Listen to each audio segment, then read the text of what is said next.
C'est le nombre de matchs, ou plutôt de finales, qu'il reste au SCO pour espérer accrocher le wagon qui mène tout droit à la Ligue 1.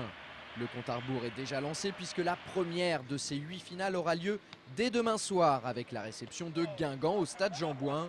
Une rencontre que les hommes de Jean-Louis Garcia doivent impérativement remporter.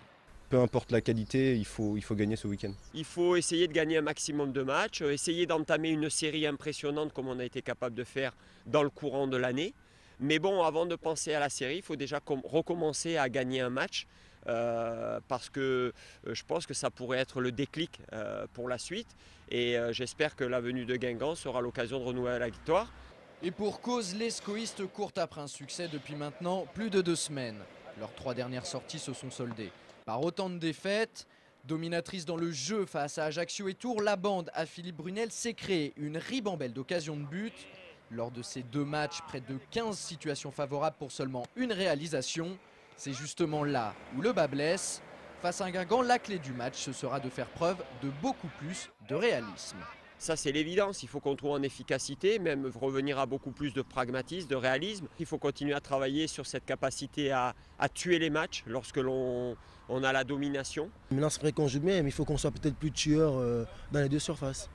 En même temps, la venue de Guingamp, ce n'est pas forcément la meilleure chose qui pouvait arriver aux Angevins dans l'optique de retrouver l'efficacité, notamment devant le but adverse, qui leur fait défaut en ce moment. Parmi les 20 formations engagées en Ligue 2 cette saison, les costarmoricains affichent à ce jour le meilleur bilan défensif avec seulement 26 buts encaissés. Mais ce que redoute le plus Jean-Louis Garcia, c'est le potentiel offensif de l'équipe entraînée par Victor Zvinka. Le paradoxe de cette équipe, c'est qu'elle est meilleure défense du championnat, alors que j'ai le sentiment qu'elle a beaucoup de points forts offensivement avec Souma, Eduardo ou encore Oruma. Donc voilà, il faut se méfier. Et aussi profiter du contexte dans lequel les Bretons vont aborder cette rencontre.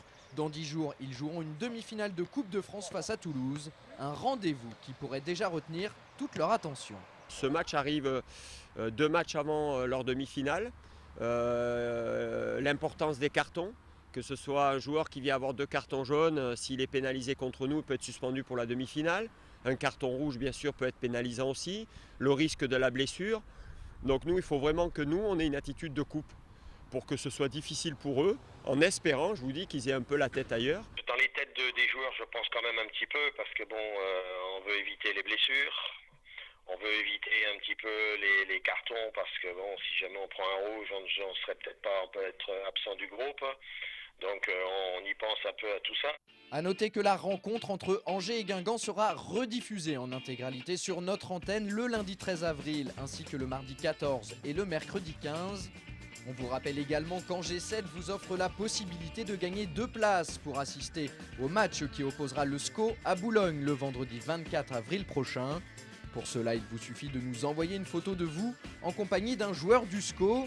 Vous pouvez nous adresser cette photo directement à Angers 7 ou bien sur la boîte mail sconews@angers7.fr. Bonne chance à tous.